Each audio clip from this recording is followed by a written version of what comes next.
Welcome back to the 2-part series about the 6 steps to start marketing your business here on Tough Love Marketing.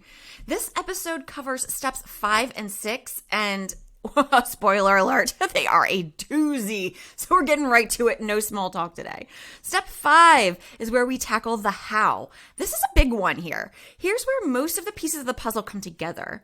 Our first piece of the how is to consider all of the channels you chose in step 4 and decide on a budget for those channels. So here's a tip. Marketing costs money.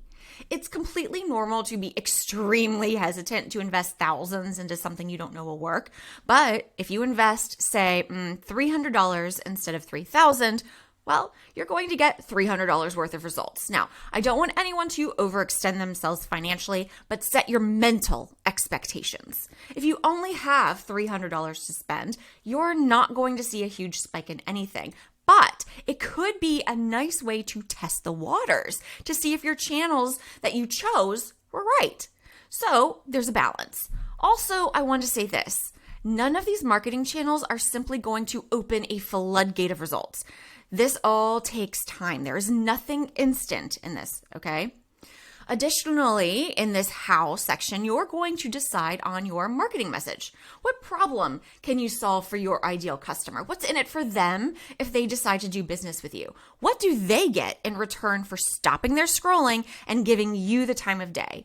Make sure you're emphasizing those things into a solid, creative message that you're going to spread across all of the channels for an omni-channel synchronized campaign. Knowing your audience will help you choose the language here. Can you be funny, professional, punny, blunt? You get to make that decision based on your research from step 3. Moving on to more how. Also taking into consideration your ideal audience's interests and personalities, you'll want to choose graphics or visuals that represent them. If they're cat people, pick out pictures of cats.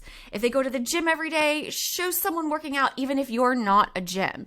If they drive electric cars, show that. It's vital that your audience sees themselves in your marketing, but don't be confusing either. Don't make your whole marketing messaging look like you're selling cars or a gym. The how phase will also encompass the logistics of each channel you choose. For example, if you plan to be featured in a newsletter, you'll want to decide on content topics, write a piece, and make sure its tone aligns with your audience. Okay, wrapping things up with step 6, when to do your marketing is crucial to its success. Doing marketing correctly takes time and planning. Your audience has to be ready and receptive to what you have to offer, and poor timing can ruin it all. Look at a 12-month calendar.